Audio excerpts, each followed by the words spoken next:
बच्चों, how are you. उम्मीद करती हूँ आप सब स्वस्थ और सुरक्षित होंगे। तो बच्चों, आज हम पढ़ेंगे पाठ 1 संस्कृत वर्णमाला।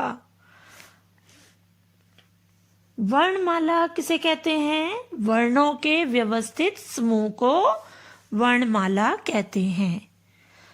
वर्ण वह छोटी से छोटी ध्वनि जिसके और अधिक खंड यानी टुकड़े नहीं किए जा सकते, वर्ण कहलाती है। वर्ण 2 प्रकार के हैं। नंबर 1 स्वर, नंबर 2 व्यंजन। सबसे पहले आता है स्वर। संस्कृत वर्णमाला में 13 स्वर होते हैं। स्वर 3 तरह के होते हैं, ह्रस्व, दीर्घ और संयुक्त। सबसे पहले हमारा आता है ह्रस्व स्वर। ह्रस्व स्वर में 5 होते हैं स्वर। कौन कौन से?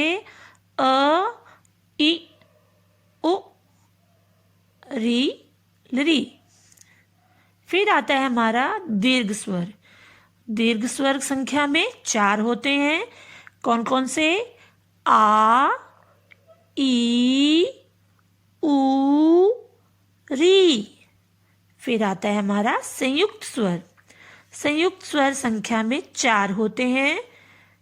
ए, आई, ओ, औ।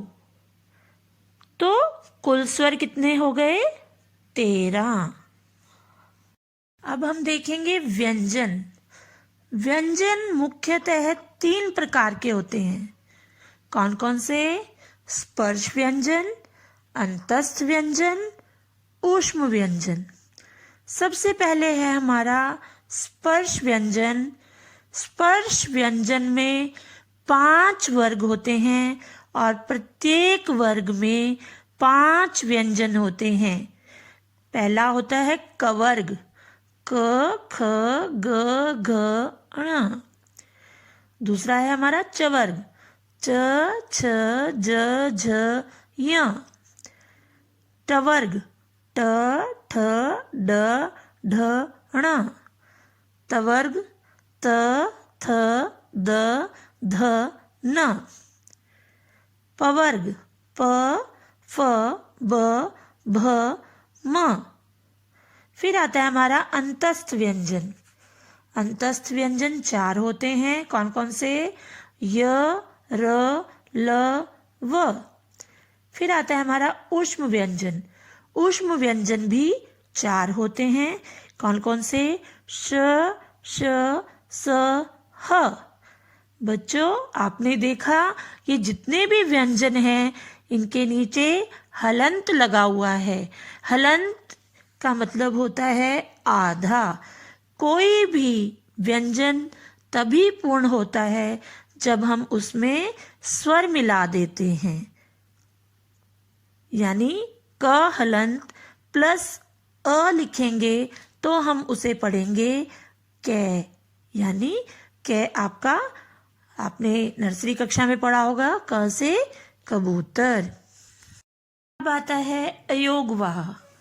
अयोगवाह 2 होते हैं। नंबर 1 अनुस्वार और नंबर 2 विसर्ग। अनुस्वार जब हम शब्द के ऊपर कोई भी डॉट लगाते हैं, बिंदु लगाते हैं, तो वो अनुस्वार होता है। और विसर्ग जब हम शब्द के सामने 2 बिंदी लगाते हैं, 2 डॉट लगाते हैं, तो उसे विसर्ग कहते हैं। जैसा कि मैंने आपको पहले भी बताया, सभी व्यंजन जो है मूल रूप से हलंत होते हैं। और जब व्यंजन के साथ अस्वर मिला दिया जाता है तब हलंत का लोप हो जाता है। जैसे क प्लस अ कै, च प्लस अ चै, त प्लस ए त। फिर आता है हमारा संयुक्त व्यंजन। जब 2 व्यंजनों को मिलाकर एक कर दिया जाता है तो वह संयुक्त व्यंजन कहलाता है। संयुक्त यानी सम, साथ, युक्त जोड़ देना।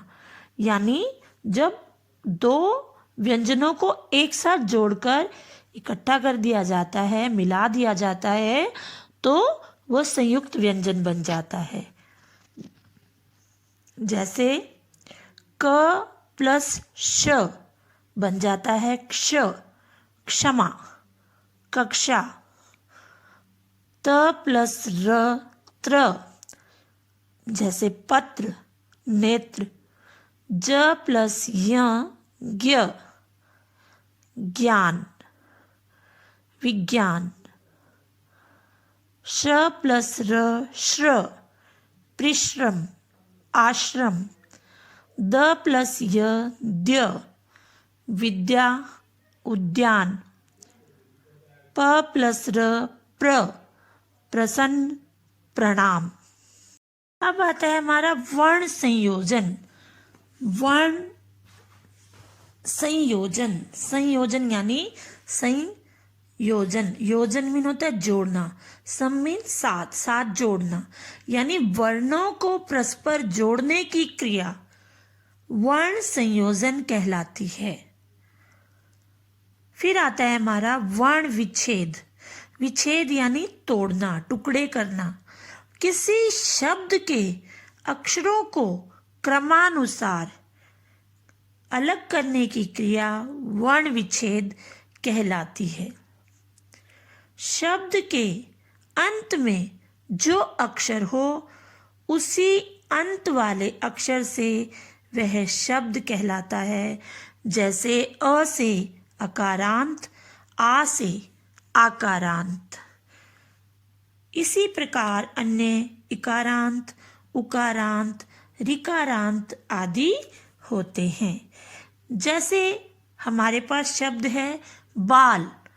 ल में किसकी आवाज सुनाई देती है? लास्ट में हमें अ की, तो अ से खत्म हो रहा है, इसलिए ये कौन सा शब्द है? अकारांत।